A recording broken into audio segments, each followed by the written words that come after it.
All right, let's dive into something, well, pretty heavy. We're about to unpack a philosophy so radical, it basically challenges everything we think we know about good, evil, and our own fate.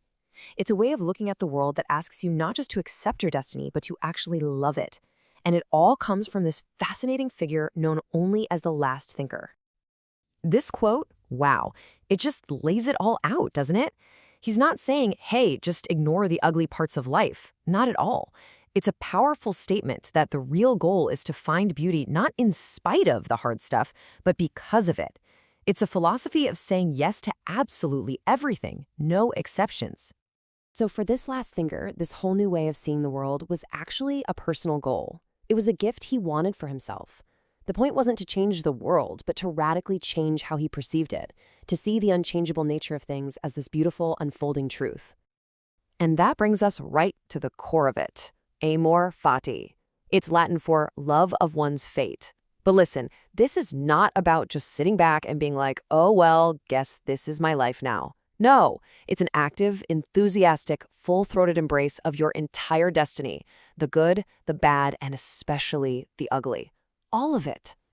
Okay, so how do you actually do that? Sounds kind of impossible, right? Well, the last thinker actually breaks it down for us. First, you stop wishing someone would save you from the hard times. Second, you got to embrace them. Third, you learn from them. And finally, and this is the craziest part, you celebrate them because they were necessary to make you, well, you. Your suffering isn't a bug in the system. It's a core feature, and you have to love the whole program. But this philosophy isn't just some feel-good mantra. This is where things get a lot heavier, because it builds to a pretty terrifying consequence, one that completely changes our place in the universe. And here it is. With just 4 words, the last thinker yanks the ultimate safety net right out from under us. Think about it. If there's no divine plan, no cosmic parent looking out for us, then all the responsibility for making life meaningful, it falls right on our shoulders. And man, this just spells out the sheer weight of that responsibility. In this world, there's no one to forgive you. No one's coming to rescue you. You can only rely on yourselves. The world is a godless wasteland, a totally blank canvas. And you alone, are the one who has to give it meaning. I mean, that's incredibly freeing, and at the same time, absolutely terrifying. And this is the part that really separates amor fati from just giving up. The last thinker says you can't just grit your teeth and endure it. You have to actively love it. You have to look at all the pain and suffering not as some kind of cosmic punishment, but as essential, unchangeable parts of your masterpiece. So the ultimate point is this.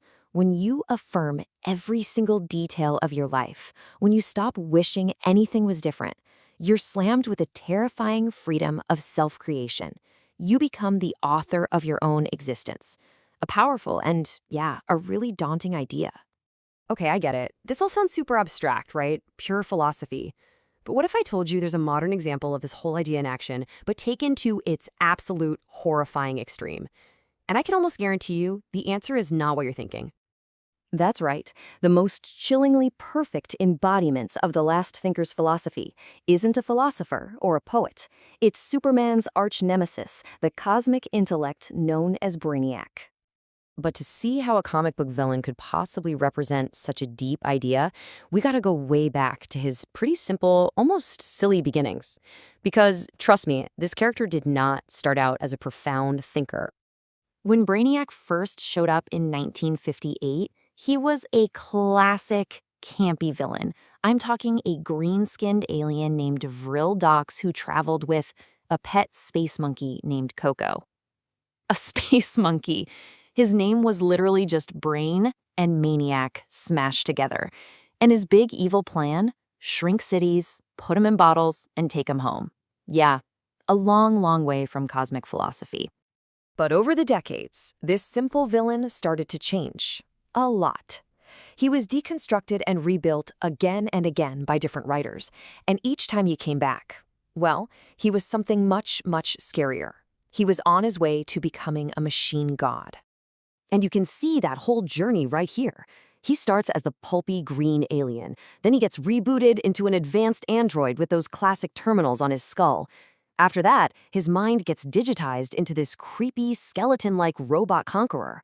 But the biggest, most chilling twist was the reveal that the original organic guy, Vril Dox, was still in there somewhere, a last thinker pulling all the strings from the shadows.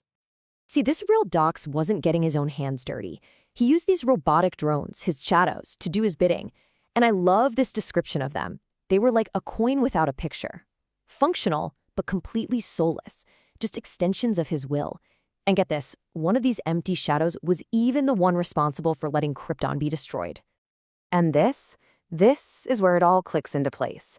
This is where the line between the supervillain and the philosopher gets seriously blurry. It all comes down to the big question. Why? Why does he do all this? And here's the answer, straight from Brainiac himself. His motivation isn't about survival. It's a will to power. It's about overcoming everything, imposing his order on the entire universe. That is a direct, chilling echo of the Last Thinker's ideas, but warped into this monstrous cosmic ambition. His goal is so much bigger than just conquest. He wants to gather up all the knowledge in the universe, bottle it up, and then destroy everything else. He wants to wipe the slate clean so that his collection is the only thing left. It's insane. In his mind, destroying the entire universe is the ultimate act of creation. And this slide just puts it side by side perfectly. On one hand, you have the Last Thinker saying, say yes to your life, become your own author. And on the other, you have Brainiac, taking that exact same idea and blowing it up to a cosmic scale. He wants absolute dominion over all of existence, becoming its one and only author through sheer destructive will. It's the same philosophy, just reflected through an incredibly dark nihilistic prism. And this is Brainiac's version of Amor Fati.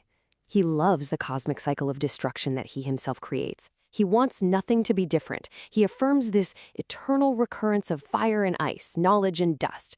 He doesn't just accept his terrifying destiny, he absolutely loves it. He wills it. This leaves us with a genuinely unsettling question. Brainiac's philosophy is monstrous, no doubt, but it's also terrifyingly consistent. It has a cold, brutal internal logic. So what does it say about our own stories when the villain's worldview is, in some ways, more philosophically coherent than the hero's? Perhaps the scariest monsters aren't those who lack a philosophy, but those who follow one to its absolute, horrifying conclusion.